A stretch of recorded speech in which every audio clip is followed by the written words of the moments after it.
Preparing to live stream the meeting. Okay. It looks like setting up your meeting. It's not quite working, but it's almost working. There we go. Hey, everybody. I'm Renee Hobbs, and welcome to the Media Education Lab. We are really excited for today's presentation. Justin Wyatt, a colleague of mine at the University of Rhode Island, has a new book out. He's an expert on media industry marketing, and you're about to get a deep dive in that. And this topic has a lot of implications for media literacy educators at all levels. So listen, if you haven't yet done this, in the chat, tell us where you're dialing in from today. We're suspecting you might be from the East Coast, you might be from the West Coast, you might even be from Europe or Asia or anywhere around the world. Let us know where you're coming from today in the chat. Bozena from Montenegro, you are getting the Came from the Furthest Distance Award. So thank you for being here today. Justin, I'm going to turn it over to you. Take it away, my friend. Very good. Thank you, Renee. So let me just tell you a little bit about my background before we get going here. And can everyone see my screen okay? Renee, we're good? Yeah, you're good. All right, excellent.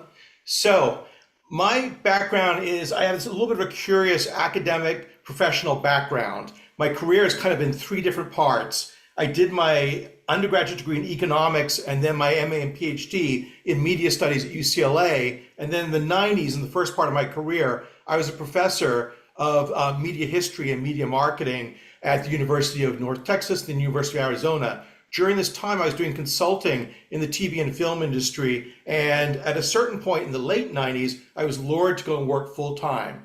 So I left my tenured position at the University of Arizona. And friends of mine had one of two reactions. One, you left a tenure position, you're the stupidest guy ever. Or two, I'm so jealous, I wish I could do the same. Anyway, for a 15-year period, I was left teaching and I went to go and work in the TV industry. I worked for suppliers of research like Frank Magid Associates, and then I also worked directly as a client. So I worked at the ABC TV network on the East Coast for ABC News, and then on the West Coast for ABC Entertainment and for ABC News on the East Coast. Then I worked for the NBC Universal for the cable group. This is particularly for three networks, which I call the Kardashian Network. It certainly was back then when I was working for it. Style Network and G4, which is the Young Guys Gaming Network. And then in the last part of my career, I moved back to the East Coast and I worked for Viacom for the music group, primarily for CMT, Country Music Television. So at a certain point, about year 12, 13 of doing this, I felt that I'd kind of plateaued in terms of my learning. So I knew I wanted to bring everything back to the classroom and back to the academy. So I started to look for an academic job, and I was very pleased that I was able to join Renee at University of Rhode Island. So I've been at URI for a few years now. So that's kind of my background. So let me tell you about media market research. We're going to talk about four things today. The first is what constitutes media market research, what's the model of it. The second thing, I want to talk about a very specific kind of report. A lot of what media market research is doing is characterizing who the audience is, who the viewer is. So I want to show you a sample report, just a couple of pages, in terms of how we create viewer segments and what viewer segments mean to the industry. Then we're going to kind of open it up to discussion for a few minutes. Renee and I will talk about methodological issues and problems with market research. And then I'm going to go through a whole bunch of problems with research, both tactical and larger big picture issues. And then finally, I'm going to offer a few suggestions for both the industry and for us as to how we can move forward to be mindful of market research and the effects that it has. So that's kind of the agenda for the next 45, 50 minutes. So first thing, why media market research? All right, so when I told people I work in market research, first thing they say is, well, do you work for Nielsen? I'm like, no, I don't work for Nielsen. So I don't do audience research of that kind. And then they go, well, market research, is that like looking historically about how you do the historical shows and all that? I'm like, no. It's really a way to think about media market research is to be the voice of the viewer. So what I was paid to do was to listen and understand to what viewers were telling me through quantitative and qualitative research and report that back to the powers that be, producers of shows, heads of networks, heads of divisions, and so on and so forth.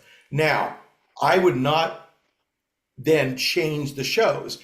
My job really was to be ethical and responsible in presenting information. This is what the viewers are thinking. This is what the viewers are feeling.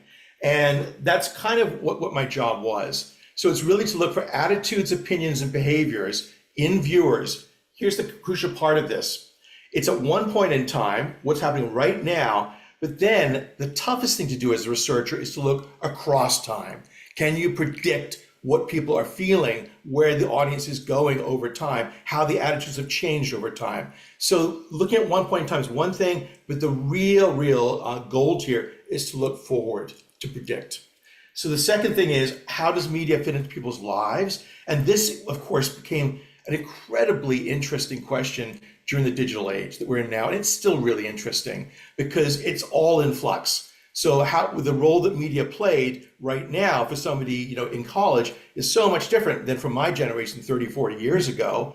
And I believe that the industry is still kind of engaging with that and trying to make sense of it, but they haven't fully come to terms with it. So trying to understand how attitudes have changed across time is kind of a big issue.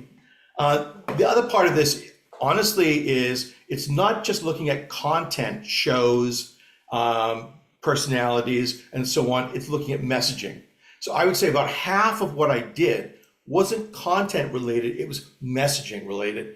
How do we message effectively to our audience through advertising, through promos, through public relations, through announcements on the network, and so on and so forth. So a large part of what I did was really what I call ad effectiveness of a certain kind. So we have ad effectiveness and content effectiveness is kind of what I was doing.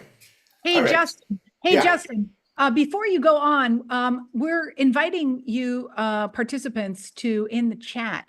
Have you ever experienced market research from the point of view of being of having participated in a survey, a focus group, customer feedback or questionnaire? If you have, you can put your answer in the chat. So it's weird, Justin. I've experienced it as a consumer. Yep. Right. I love participating in those surveys, but I haven't had the experience of designing them myself. So I'm hearing about the perspective of the designer for the first time today. Yeah, put your answer in the chat if you'd like, and otherwise carry forth. All right, very good. Okay, so again, a lot of people would say, like, if you tell them you work in research in the TV industry, they think you do Nielsen stuff, and that's not what I did.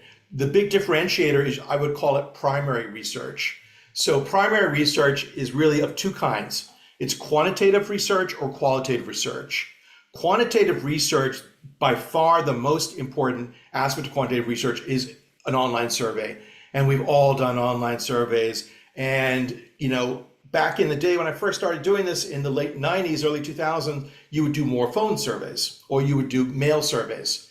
But I would say by 2003, 2004, the vast majority of surveys are online surveys. So when you talk about quantitative, you're doing that. The reason you're doing a quantitative survey is so you can project to a national population, to a target audience. So you want the sample to be large enough to be projectable. The other hand, you have qualitative research. You're not going for a large sample. It's not going to be projectable to the national audience. What it is going to be, it's going to be revelatory of opinions and attitudes. So if you want to know the touchy feelings of what people are thinking and feeling about topics and issues and personalities and shows, you would do qualitative research. Now, oftentimes what I would tell you is the following, that people will do qualitative research first to inform constructing a quantitative survey. So they would do qualitative research as a first step in research. And then based on that qualitative research, you understand the vocabulary, you understand the issues that are coming up from consumers, then you construct your survey. So it's a two-part situation. Now, apart from that, we have secondary research, which I've mentioned, Nielsen, Simmons, any kind of tracking services, online metrics, social listening, all that is absolutely crucial to the industry, and in many ways more crucial than primary research, but these things come together. So these were all done when I worked on the client side for internal clients, development within the networks, marketing, synergy, digital. One of my favorite groups was it wasn't a development of show. It was a company within the network that was called Content. And what they were interested in is getting feedback on content, and then they would decide, well, is this content a 2-minute show, an online show, a 30-minute show? Is it a mini series? Like they wouldn't differentiate. They'd want to hear what consumers are saying first, and then they would build the content out, which is sort of exciting. Okay, so what about specific studies in market research? So we have all these kinds of content testing. So the first kind is pilot testing. So anytime there's a new show that's going to go on the air, the vast majority of times they will cut a pilot episode and they will get feedback on that episode from consumers. So in the grand days of the broadcast networks, it still goes on to a certain extent. They will test a whole bunch of pilots at the same time in the late winter in March. So when I worked at ABC and entertainment, we would test 32 pilots at the same time. And then we would write a report, and it would be designed to recommend which shows should be picked up and which shows should not be picked up. And then the decision would be made. And in April, there'd be the upfront presentations where the networks would present to advertisers, here are going to be our new shows. So at the broadcast networks, this period of pilot testing was really heavily concentrated. Obviously, it was also done throughout the whole year, but it's concentrated primarily in the late winter period. Talent testing.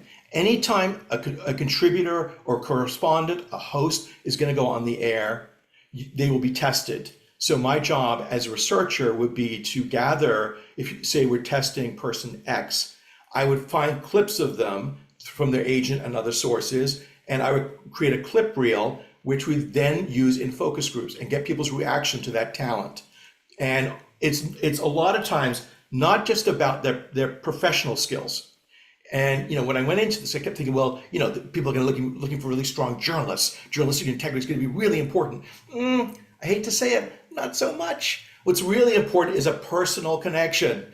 So whether this is a person that you could see going for lunch with, or going to have dinner with, or chatting over coffee, that's much more important to viewers than say, okay, what are the ethics or integrity? No one talks in those terms. I mean, academics talk in those terms. We all do. But talent testing, absolutely crucial. When I worked for ABC News, part of what I did was try and have a bench strength of talent so that we knew, over the next 5 to 10 years, person X, Y, or Z would be able to become a correspondent or a news anchor or a host, and they would transfer into those roles. But they would be shepherded through that, and we keep testing them over the years. Series maintenance. You got to have a series, and you got to have a series that has legs, meaning it's got to play for a long period of time.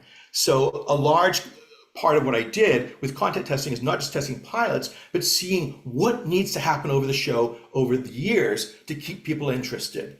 Is it this supporting character that you have to bring in to create more drama? Do you change the setting? Should this person be moved off? Should their job change on the show? What kinds of things will keep people interested? So a lot of times is looking at the elements within a show, moving them around, presenting those to viewers and getting reactions. So content testing, pilot testing, talent testing, series maintenance, all really, really crucial. Okay. Marketing testing. This is the advertising testing that we've talked about already a little bit, but anytime a show's going to go on the air, they'll test the title, they'll test promos, 30-second promo, and creating a 30-second promo. People be like, well, that's so easy. No, actually, it's the most difficult thing in the world, because promo testing, where you have to convey what the show is, why people should watch it, and why they should not watch show X instead of your show, is really tough to do in 30 seconds. So it's about trying to show what the premise is, what the appeals are, and hopefully not just why they should check out the show, but why they should watch the show on an ongoing basis. Because you don't want them to watch the show once, you want them to get hooked into it and keep watching over time. Okay, so advertising effectiveness, we would look at all these different kinds of ways to message about a show. And I would do, particularly when I worked at ABC, I would do separate tests on what's the value of online, what's the value of outdoor, radio, print, on-air streaming, all these different kinds of messaging, and what can one kind of message give you that others can't. So how should you create a marketing mix of different elements in order to move forward? Okay, brand testing. This is something that's really interesting because when I worked in the cable world, the initial value of cable was all about brands. So the brand for Oxygen or for Style Network is very well defined, or for Sci-Fi is very well defined, and the promise of that is well defined. Now, what happened in the early 2000s to the mid 2000s to around 2010 is you start to see cable networks commit to shows that were not on brand. So suddenly you would have shows on the History Channel that'd be like, what does this have to do with history? Nothing at all, It'd be like Ice Road Truckers or something like that that'd be put on. And you start to see the brands fray a little bit over time. So this idea of brand testing and the brand being the be all and end all of why people watch is really, really an issue. And one of the things that I talk about in this book that Renee mentioned is how we need to rethink brand testing, because really when you're talking about a brand, you're really talking about what a consumer connects to. So for example, the showrunner Ryan Murphy, I think he has such a personality and such a kind of a genre of a connection that maybe we should be looking at Ryan Murphy as a brand and how we can assess Ryan Murphy as a brand to get people to come to watch. So brand testing, I think, needs to be rethought a little bit. And then more exploratory studies. So ethnographic studies, this is one of my favorite kinds of study, where what we would do is we would go and watch the shows with people in their homes. And oftentimes we would set up a situation where they would invite their friends. So it started when I was doing work for Good Morning America, and I would do tons and tons of focus groups. I think I moderated like over 600 focus groups over the time. But I kept thinking, I get the answers in the focus groups, but it's somewhat sanitized. And wouldn't it be great to cut through the institutional setting of a focus group and go directly to people's homes? So I set up the situation where a friend of a friend who I knew was a big Good Morning America watcher, I said, let's go for dinner with 6 of your friends. And then the next morning I will show up with just a microcassette recorder, and I'll watch the show with you. And I'm going to ask you some questions along the way. And suddenly I did this. And of course, everything was unvarnished. Everything was like, whoa, all this information right back at you. And because they kind of knew me from the night before, because they met me at dinner and so on and so forth, so I wasn't threatening to them. And because I wasn't videoing the whole thing, they were very forthcoming in their opinions. And so I presented this to the head of ABC News, and he said to me, I want you to do this for all of our shows. So then I was on a mission. He said, the only one you can't do it for is Nightline, because it's weird to be at somebody's house so late at night. So he didn't want me to do it. He didn't want me to do it for Nightline, but for all the other shows, I did these ethnographic studies. And I have to tell you, I mean, it's not quote pure research. It's breaking a lot of the boundaries of research, but it was fascinating to get that kind of information back beyond the focus group. And then the other kind of study I want to mention here in the exploratory is brainstorming. So we did what's called ideation studies,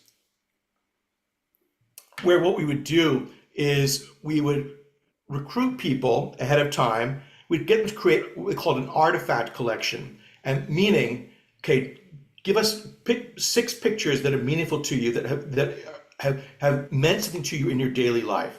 Pick a news headline in the last week that stood out to you. Pick a cartoon character from your youth that you still love. And all these different kinds of artifacts, we'd have them create hard copies of it, and we recruit them to this day-long focus group. It was like literally a 6-7 hour focus group that was an ideation session. And once they got there, we would have them take out their artifact collection, and we'd say, all right, looking at all these different artifacts, and there could be like 30, 35 different artifacts in front of them. Here's a poster board. Create your ideal show.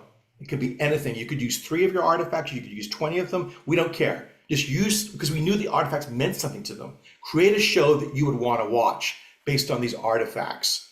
So we would do this and then people would pitch the shows to each other, and they would vote on the shows, and then we would take a break at lunch, and then we would put them into groups, and they would ideate based on what happened in the first set of the show reviews. So it became the system where we would create new show ideas, and just new concepts for shows, and we presented to the executives. And one of the senior executives at the network said to me, she goes, Justin, none of these ideas may become shows. I'm like, no, I understand that. She goes, but it's important for us because the ideas that you're presenting to us then spark other ideas that we have. So it becomes like a starting off point to them. So, I would say in the ideation sessions that we did, maybe 2 or 3 of the specific show ideas became segments somehow, but the rest of them was still useful because they sparked creativity of a certain kind. So that was a kind of new show ideation that no one really talks about. I have a chapter in the book about that too, about how we do that kind of show ideation. Okay, so just a couple of notes. These are from not a market researcher, they're from a designer, a clothing designer named Paul Smith. And Paul Smith, he has amazing clothes, yes, but he also has these writings about the process of understanding design that I think entirely go to market research, All of these are absolutely crucial to being a good researcher. He says, I'm very curious, and being childlike is vital in our industry. So you want to, if you're going to be a good researcher, be interested in people, interested in everything. And if you're not truly interested in what people have to say and what they value and what they're passionate about, you shouldn't be a market researcher, okay? You have to care about people and their opinions in order to be good at doing market research. So to me, it was kind of going back and being a child in a certain way, because you want to be open to things. You don't want to have prejudice. You don't want to shut down people. You want to be open to all these ideas. And people would say, when you moderate a focus group, aren't you really just being like a professor in there? I'm like, no. That's not what you're doing moderating a focus group. Moderating a focus group is really about being like the host of a dinner party, where every single person on that focus group room, everything they say is brilliant and funny and interesting. And what you do is just soak it in. So what you want to do is create an environment where people are comfortable and they will open up to you. So other things that Paul Smith says, many people look, but they do not see. Oh, yes, this was absolutely crucial being a good market researcher. There's so much out there in terms of understanding stimuli that people just gloss over. When I first started doing focus groups, I'd be like, okay, let me look at the transcript, and then I pull these quotes, and that's the story. No, not really. If you want to understand qualitative research, look at how people are positioned in the room. Look at their body language. Look at how they pause before they say certain things. Look at what they're not saying, if you see what I mean. Look how they respond to other people in the room. So it becomes all these different ways to understand content and reaction rather than just the stated. The stated is one part of it, but it's only one part, okay? And then finally, I always pay attention to the points of view of others. I'm not in love with the people on my team or with humanity in general, but I'm fascinated there can be thousands of viewpoints on the same subject. This is something that's absolutely important to market research. You have to let go of what you feel about the topic. It's not what you feel. Whether you like the show or don't like the show or love the show, who cares? It's not about you. It's about the viewers. It's about your research subjects. So being able to step aside from your own personal biases is easier said than done, but it's absolutely crucial to doing good research. Okay. All right, so modes of research, we've talked about this a little bit. This is qualitative research. First thing I want to tell you about with focus groups is a lot of what market research in the media industries is what I call stimulus response testing, meaning I'll show you a stimulus, you give me a response, okay? So that's good and bad because it's straightforward, but it's only a base point, a starting point for research, okay? You have to understand that really stimulus response testing is the first level. You need to get beyond that in order to really understand the depth of feelings and attitudes and opinions. It can't just be the first stated opinion. Depth interviewing we've talked about. The other thing with depth interviewing that's important is when it's one-on-one discussions, a lot of times it will be open-ended, meaning that you want to pose a question that's very broad and see where the viewer takes it. Because you don't want to prejudice them in terms of, okay, this is a topic we want to talk about. Is this good or bad? No, you set the topic very broadly and see where they pursue it, and then you probe based on that, okay? So a lot of it is about creating a space where people feel comfortable and open in expressing their opinions, and then as a researcher, doing your job of probing once they've given you some opinions and taking it in a certain direction. Okay. All right, so a lot of what I've talked about is in terms of focus groups, individuals, and so on and so forth. But at the end of the day, when I'm talking about broadcast or cable television and streaming to a certain extent, it's somewhat different, obviously, is that you're not there to be entertained, you're there to be sold to, okay? So you're there as a viewer to be sold to advertisers. So when you think about it, you know, what market research is doing, it's there to understand viewer preferences and to keep viewers happy. But if they're happy, they're going to watch more, and then you can sell to them more often. Okay, so it's a crucial part of this. You can never lose sight of the importance of being sold to. So a lot of what I did in market research was trying to take individual studies and look at commonalities across the studies and try and figure out who the audience was overall. So it became looking at not just the audience for a show, but what are different audience segments within that show. And it's not just demographic segments, it's not just women 18 to 34, men 12 to 17, it's psychographic, psychological segments as well. So building viewer segments was absolutely an important part of what I did in market research. Just trying to see, Renee, what's our time? Is it We're good. 37 after the hour? We got? You got some time. Okay, good. Okay, so inputs for viewer segments. We would take qualitative research and quantitative research data. Those two inputs that would also, they're crucial. Then you would look at Nielsen ratings data, cross-platform, and you would look at syndicated consumer profiles. You'd bring all of this data together for your show, and you would try and construct overall viewer segments for the show. Meaning, so for example, here are the kinds of things that you would come up with. Women 18 to 49, so primarily it's a female-driven show, 79% women, 21% men. So that's an important data point, but just a starting point. The show tends to be is more linked to more educated and affluent, what we call socioeconomic status, higher socioeconomic status, people who are trendsetters, shoppers, and live in metro areas. All these things are kind of like the big picture for building, say, a show audience and viewer segments.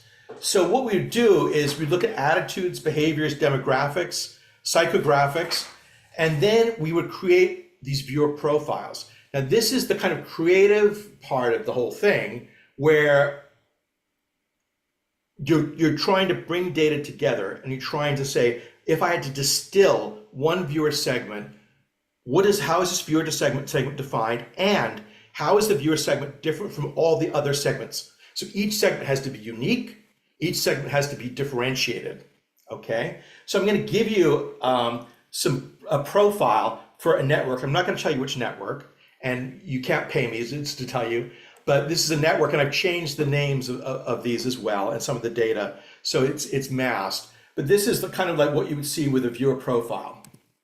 So you have, for example, 5 different segments.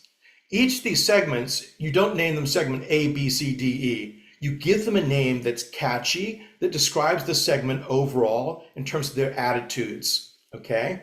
So we have living large. This is the big man on campus, the big guy. He's in your face, you know, he knows everything. Everything's correct. Intellectuals. These are people who are kind of like the internet thought leaders, opinion leaders. They drive their friends, not based upon phone calls or texts, they drive their friends about what they're saying online, okay? That's absolutely crucial to the way they work. Instead of the steel magnolias, we have the slightly less potent Teflon magnolias. I'm glad you're laughing at that one, Renee. Teflon magnolias are a kind of younger female demographic who've had some tough shots in life already, and they're coming back from it, but they're very resilient. All right. Off-roaders, these are people who aren't primarily viewers of our shows that much. They're more into outdoor stuff. Okay, so they're more into off-roading, they're more into sports outside. And if they watch our shows, there's a very specific kind of show that they will watch. And then finally, what we would call like the mom segment. I call them here apple pie Annies. So, apple pie Annies would be more or less the stay-at-home mom who would watch certain shows at a certain time, watch with her family, but she also had her own shows that she would go to and enjoy by herself, and that was a comfort part for her. So what you would do with these viewer segments is you would try and figure out how each of these are differentiated from each other, which makes sense, but then how much of a viewer is each of the networks. So you see under Living Large, big fan, heavy viewers across the schedule. Whereas Off-Roaders is selective fan, average viewers, but rejects of some reality shows. So you try and understand what kind of lure they have to the network. And then a big question, and this is something that we always grappled with. Once you have your viewer segments, do you focus on the most avid viewer that loves the network and everything you're doing? Or do you focus on the occasional viewer that maybe you could get to watch more often? So that decision about who your target is, whether you go for the avid viewer or the more occasional one, is absolutely crucial for doing the market research. So you don't just stop there in terms of these descriptions. You actually build a hypothetical for every single one of these segments. So for example, I'm going to give you the hypothetical for Living Large. Remember, this is the big man on campus. Meet Brad. So I wrote all this. I mean, essentially, I'm going to read it very quickly here. After his most successful season as an online ad sales director for the Dallas Morning News, Brad has finally decided to make some big decisions in his life. He recently moved in with his girlfriend to a new condo. He was a little apprehensive since he values his alone time, his time with the guys hunting and shooting hoops, and his trips home to the lake house in Oklahoma. But with age 35 looming, he felt that it was probably time to settle down just a bit. One of his favorite times is just vegging out at home watching extreme reality shows like Cops Reloaded or Party Down South. For them, the train wreck quality of the shows is all too alluring. They want to laugh and revel in the crazy events and dubious decisions of the reality show's heroes. So the idea is you get a picture of who this person is beyond just the name of the segment. So literally, if you do the job properly, building these viewer segments, you hear in meetings 3-4 months down the line, oh, well, this is a Living Large. I'm creating this promo for a Living Large. This is more of an intellectual than an apple pie Annie. The executives in marketing and advertising and production will start to refer to your viewers by these viewer segments as a way to get a hold of them. So continuing here, I'm not going to read this one, but this goes into more descriptions on the profile. I want you to have a look. It's going to be very small to see here, I know, but have a look at the top profile here, and anything that's 100 is average. So if it's in green, they over average. So this segment averages for higher income, 100K or more. It over averages for watching weekly, and over averages for certainly younger. So look at, it's primarily 18 to 34 and then 25 to 34. So after 35, it drops off a little bit. So it's more men than women as well. And it's certainly more urban than rural, okay? So again, you have these data points as a way to build your knowledge of the segments. So what we have, I've given you like literally a 20-minute description of what qualitative and quantitative research is in the media industries, for television especially. And Renee and I are going to break you into groups, and we're going to talk to you for a few minutes. And I want you to think about the following question, and I have a poster from the classic movie Westworld.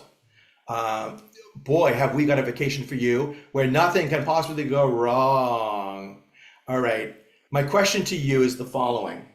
I've described media market research in the television industry. What can go wrong? okay, in terms of method, in terms of execution, what's not being picked up, in terms of viewership, what is being mischaracterized, do you think? What can go wrong in media market research? So, Renee, are you going to break us into groups? Oh, you're Oh, yeah. Okay. We're ready to go into breakout rooms, but first I want your thumbs up if you know the question that we are discussing in small groups. Your question, what can go wrong in a media market research project? You're imagining, you're predicting, you're anticipating, you're wondering. I see lots of thumbs up, so the rooms are open. We're going to talk for about 8 minutes, maybe. So have a great conversation.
Okay. Hey, Justin, we came up with a lot of different ways that media market research could go wrong.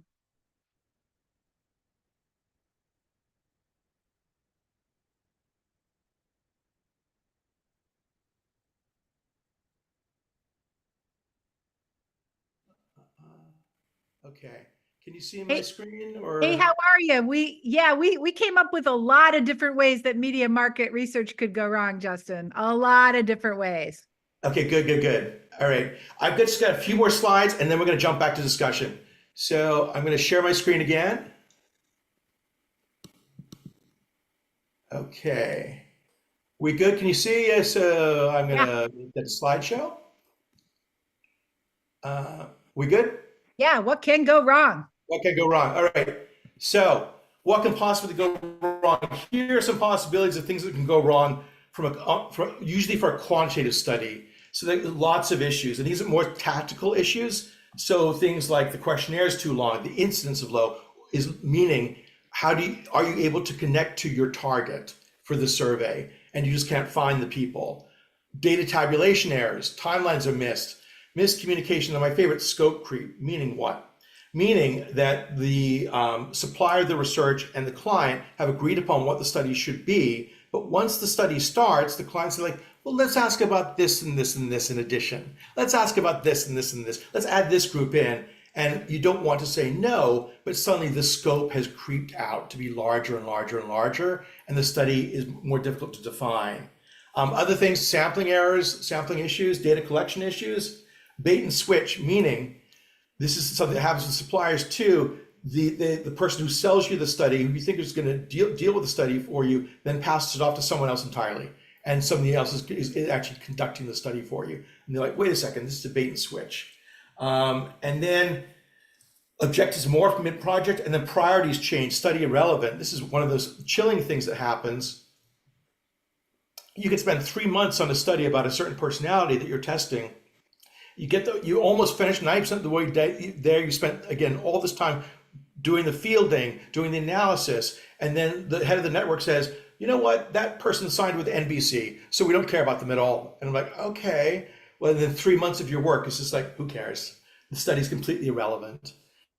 Okay, how do you deal with these things?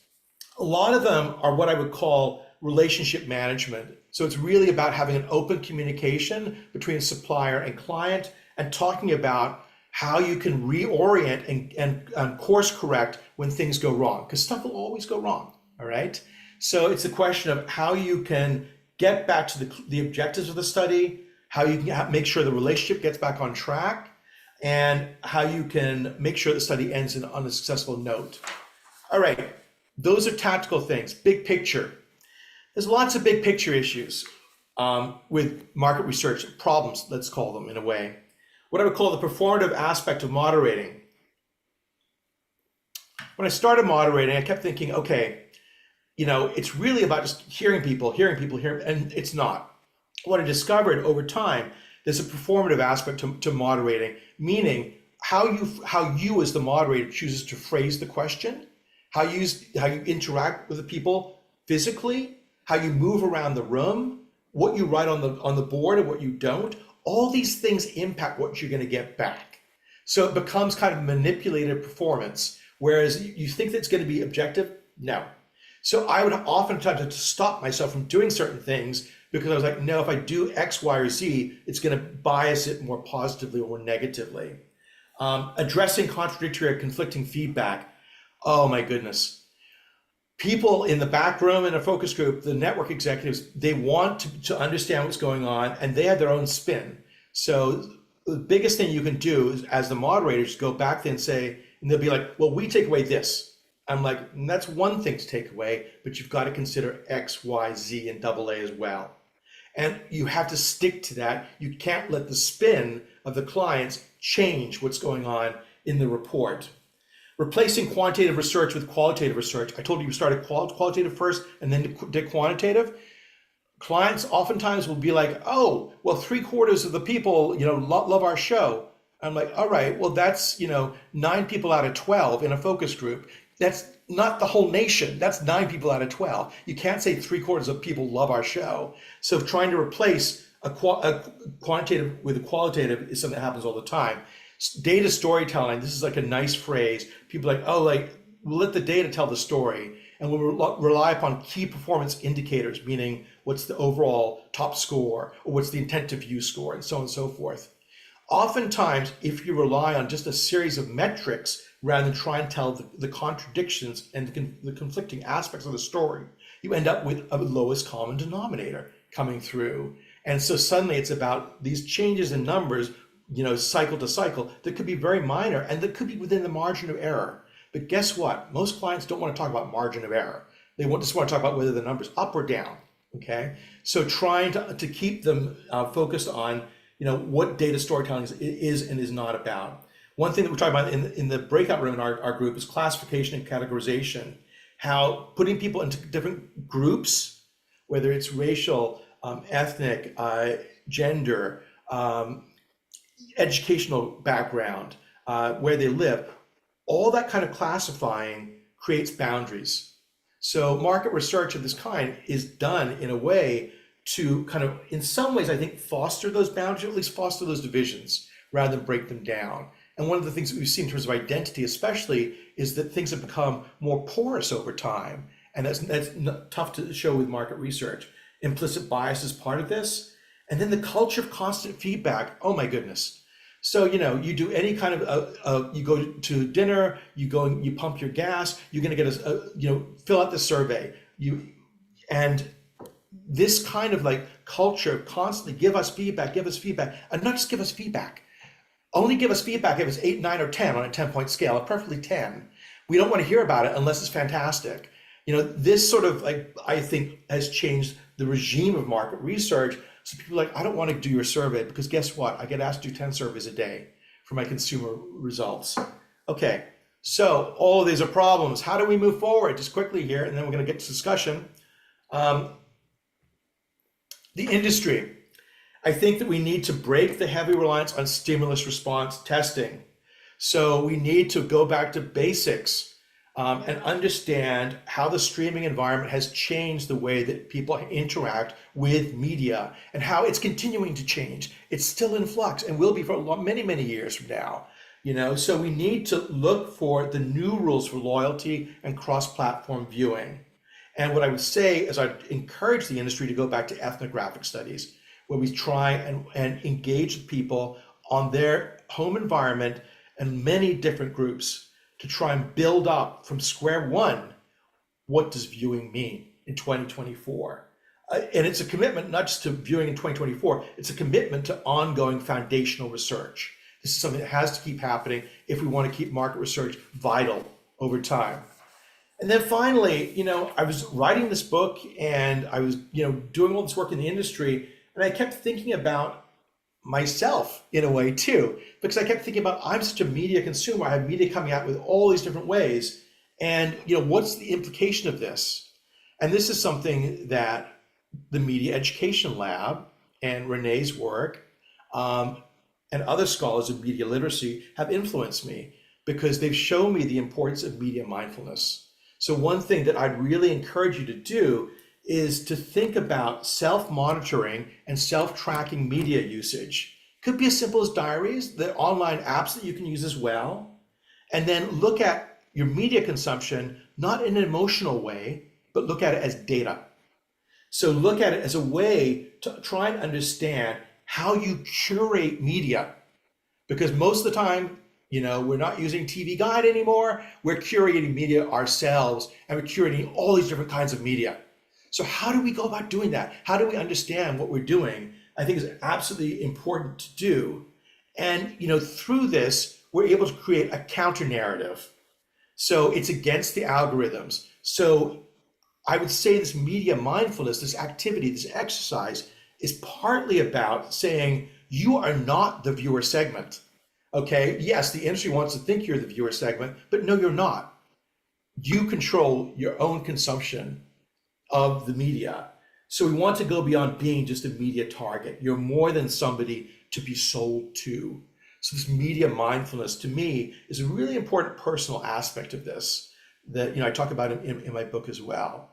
And that leads us to discussions and questions and concerns and issues. And I know there's tons and tons and tons of issues already with what I've talked about, and I don't want to minimize those. Renee, what do you think at this point? The floor is open. Your comments, your questions. I'll start. So I wonder, will big data and algorithms replace the perceived need for face-to-face research in Hollywood and with entertainment media? What do you think? That's a great question. And you know what? I always feel that there's a value to actually seeing somebody's face and seeing their interpersonal reactions to things.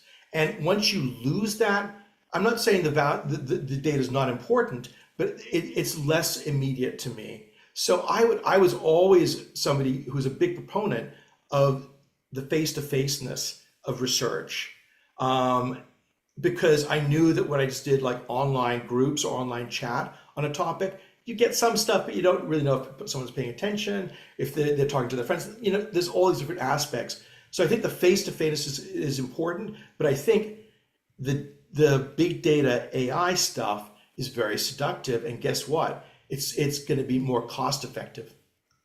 So that's going to be an issue too. April.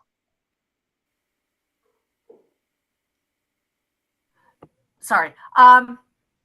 Is there a possibility that AI could actually be more accurate because it's getting so many more data points? That's a great question. I mean, what I would say is we need to think about level here. So it could be more accurate for the overall audience, but what about the individual viewer and the differences between viewing experience? So it might be good at 3,000 feet, but when you get down to the more individual level, it might not be as good. So quantitative, not qualitative. Thank you. Yes, exactly right. Yes, that would be my suspicion on it. But my guess is that at that quantitative level, it could be hugely important.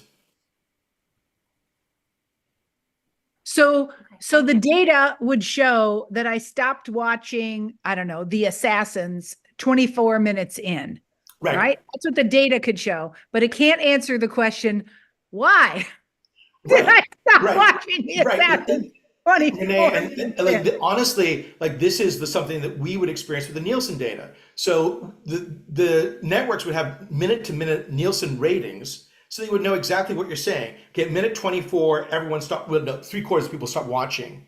But the whys, then they would turn to me for the qualitative and quantitative research because they couldn't understand it just from those data points. Aha! Scott Moss has a great suggestion, a fun and relevant clip from the show Barry to watch after the webinar. Thank you, Scott. Yeah. It's not really market research. It's relevant. Hopefully you'll think it's relevant and entertaining. Yeah, that's all. It's fun. Excellent. You rock, buddy. Thank you, Scott. I'll tell you what Robert. Hi, Justin. Hi, Renee. Hey, Justin, how are we changed by all of this? Being tested. I feel like I've been tested so much, Justin, but I'm wondering, am I a good subject to be tested? You're a good subject to be tested if you're transparent in your emotions and your feelings and your attitudes. If there's a certain barrier, which tends to happen sometimes, then you're not a good subject. Honestly, market research is a lot about people being open. So for example, I would do focus groups across the country, and different cities worked for different shows. The city I really didn't like going to for focus groups was Minneapolis. And you'd be like, why Minneapolis? Because they're kind of a Scandinavian descent. And when I say, what do you think about the show? And they'd be like, it was okay. I'm like, well, was it good? Was it bad? It was fine. It was okay. And they wouldn't commit to anything positive or negative. It was all middle of the road. you know? So like that was a challenge to me as a moderator. And then there were certain cities that I would go to frequently that were great cities because they had a really good mix of viewers, a really good racial mix, urban, rural mix. So for example, I went to Chicago, in the suburbs of Chicago, all the time for testing. Like probably once a month I would be in Chicago for testing. Dallas, and then certain other cities, not so much. But Robert, it's about being transparent. If you are forthcoming and you don't censor yourself, you don't censor your opinions and your attitudes, either in a survey or in a focus group, you're a good subject for them. Interesting. Yeah. Well, I suspect, Justin, that there are lots of implications for this research for media literacy educators. One thing it's gotten me thinking about is, how do I help my students to solicit feedback on the media products they create?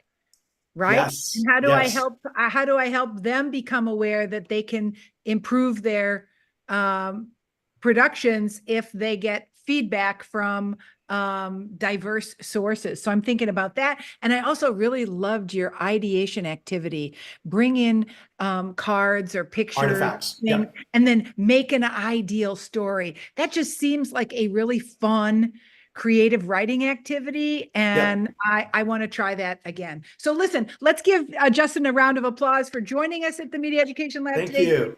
And listen, go to Amazon and buy the book. You're going to love it. Thanks Creating for the joining viewer. today. I'm Renee Hobbs at the Media Education Lab. See you next time. Thanks for Thanks, being part of it everyone. today. Bye-bye. Bye.